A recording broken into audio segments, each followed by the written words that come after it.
Recently, I came across a Google Drive with all of the Hero Factory episodes on a quality higher than 144p. Link in the description. I then decided to throw together a little video of some animations I found interesting, which got a few views. Because of this, I've had the sudden inspiration to rewatch the whole show and make a video on the toy series as a whole. Today I'm going to be talking about the TV show, the toys themselves, and just how badly LEGO fumbled the bag with this beloved toy line. Initially releasing in 2010, Hero Factory was intended to be a successor series to the beloved Bionicle construction action figure toy line, having a much simpler story and premise as opposed to Bionicle's rich lore. This change was likely to try to appeal to more newer fans rather than the cult following Bionicle had, and still has to this day. The first wave consisted of 6 good guys, a few bad guys, and some other sets. These sets are kinda cool, but suffer from a lot of the same limitations Bionicle did, most notably the joints cracking and breaking extremely easily, as shown here. The most interesting part of this first wave, however, was the 4-episode series created to accompany it. Animated by Threshold Animation Studios, these episodes covered a handful of the heroes' adventures, mostly focusing on the relationship and camaraderie between Stormer, the team leader, and Inferno, the hotshot rookie. The animation itself is honestly quite impressive for a 2010 low-budget LEGO show, with the character models being fleshed out and detailed compared to the actual figures, which are quite lanky and skeletal.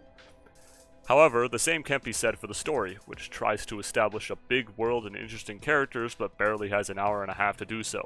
More on that later. The voice acting is pretty good, with Mark Hamill of all people voicing the main villain. Other relatively big names throughout the series include Fred Tatasquire, D. Bradley Baker, Tom Kenny, and Mark Hamill again. Also, the guy that voices Stormer is apparently a country singer. Just a good old boy. The dialogue itself, on the other hand, can be pretty cringe. Well, if it isn't Von Nutcase. Okay, maybe it can be kind of funny. The second wave is where things really got interesting, as this revolutionized the character and creature building system, or CCBS. It introduced durable, modular, and high-quality bone, joint, and armor pieces, which led to not only much higher quality figures, but made mock making, or my own creation, that's what mock stands for, significantly easier. This wave had a similar amount of sets to the previous one, with 6 heroes and a few villains, all with the new CCBS system. The villains were alright, with the new system initially not being great for larger figures, but the heroes were great.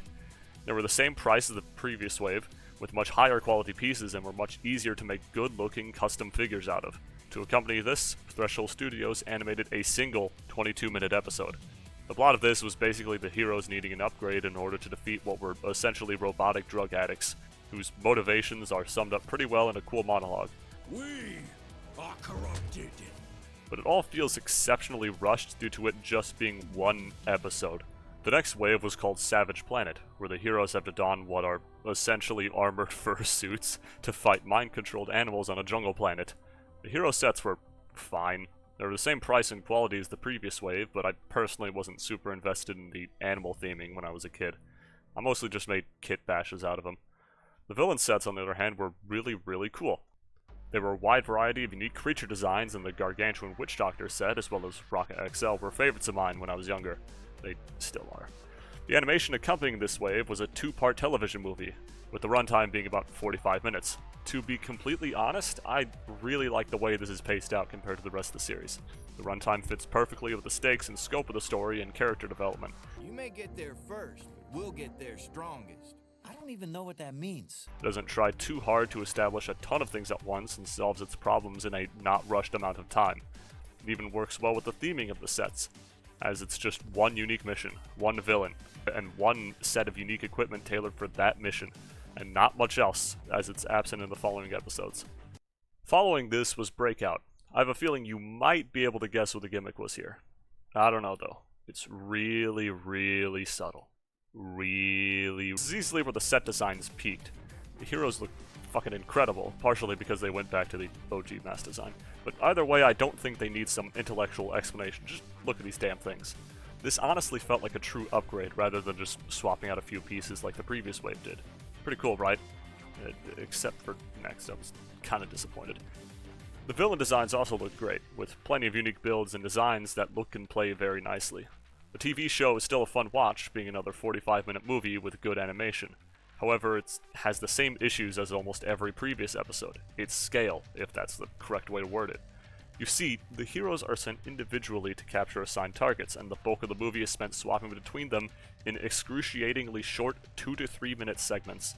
The only character getting any real development just being this guy, over the course of like 7 minutes. While all the heroes are gone, a villain infiltrates the factory and gets up to some funny business, which is cool and all, but by the time he's defeated, 2 game-changing things are established in universe. The first is an evil equivalent to the hero's power source. Anti-Quasar? The second, but arguably more important one, is the revelation of an evil mastermind who orchestrated the breakout, and, thanks to the main villain, now has the plans for the hero factory, meaning he can create his own army.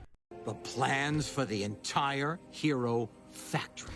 And whomever Black Phantom sent it to now knows how to do exactly what we do here. Pretty crazy, right? Wrong. They did nothing with this. Time for brain attack. With this wave, evil brains are sent from outer space by whoever the hell this is, and take control of the local wildlife near the city Hero Factory is set in. The sets for this wave were alright, but they missed the uniqueness that the Breakout sets did. I wound up just making kit bashes out of a few of these because I already had objectively better versions of those characters with the Breakout sets. The monsters were alright, but were kinda boring considering we'd seen the whole mind-controlled animal thing done before, but this time they just felt like a downgrade. I'd also go on to slowly pick away at a few of these monsters for mock making. The TV episode is surprisingly just one 20-minute episode, with some really fun action sequences, but the massive issue of a citywide invasion gets solved way too quickly, and it once again leaves off on a cliffhanger that is never mentioned again.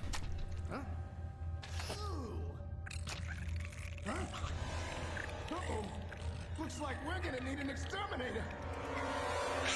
Since I've been mentioning it so often, I should probably just outright say the main reason the TV show suffers so much. There is just nowhere near enough runtime. The first 4 episodes, called Rise of the Rookies, have plenty of things to like about them. Throughout those episodes, this main villain, Von Nebula, and his origins are alluded to in a pretty unique way. Then the 4th episode happens and he's defeated within like 5 minutes. His motivations don't even make sense.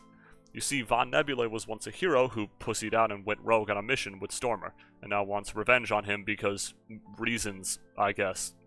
It doesn't make any damn sense. Bring it down now. No! You'll get us both killed! But Von Ness will have his revenge. Stormer will be crushed, but this time by Von... Maybe it'd make more sense if they had more runtime to elaborate on it. You know who else would benefit from more runtime? Anyone that isn't these two. Sure, some of the characters get development later down the line, but it's nothing compared to what Inferno and Stormer get in Rise of the Rookies. Instead of only 4 episodes, there should have been maybe 8 or 10, so it could develop the large cast and big world it clearly wanted to have. The following wave, Ordeal of Fire, also suffers from a lack of runtime, but in a different way. Lack of character development isn't the issue, but that's only because it makes one half-assed attempt to develop one hero, and then places the rest of the focus on a crackhead. You'll do anything, hurt anyone, to get it. Which is cool and all, but let me remind you that this is all happening within only 20 minutes. It introduces a brand new cast of villains, only to immediately have them all defeated and done with by the end of the episode. It could have been a whole story arc of the heroes chasing the fire villains around as they raid different fuel depots to satiate their addiction. They could have turned Surge getting captured into something that actually mattered, rather than him just escaping off screen. As I mentioned before, Savage Planet doesn't have this issue in my opinion, because it's not nearly as ambitious. It doesn't try to be this insane threat. It's like trying to hug a porcupine. It's one mission, one planet, one villain, one new armor set, etc. You get the picture. In other words, it's a one-off. There isn't really much you could expand upon with it, which is why it works just being a television film.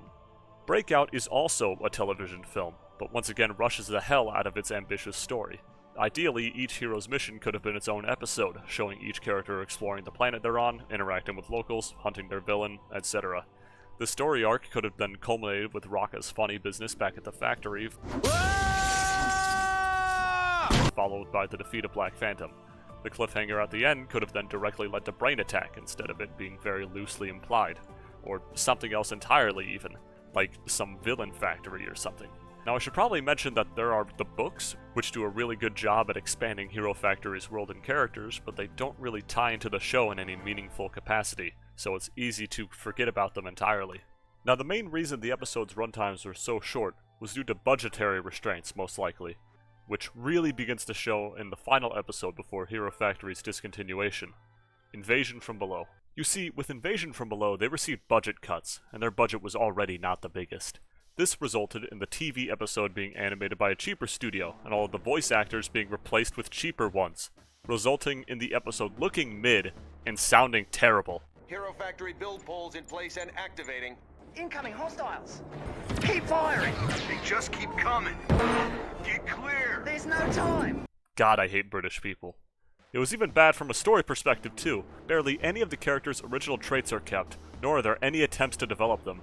And the real kicker, it ends with another fucking cliffhanger. It's just uninteresting slop, a complete fever dream of an episode. Now the show sucks, bro. The set's any good? In my opinion, no. Instead of being the traditional action figures, they decided to turn the heroes into minifigures and have them pilot giant mechs to fight such noteworthy creatures as Flyer Beast, Crystal Beast, Splitter Beast, Jaw Beast. What the fuck were they thinking? This is basically a different toy line, and I really don't like it. I only bothered to get one of these, and a few years later I wound up turning it into a Titanfall mock, so that's cool, I guess.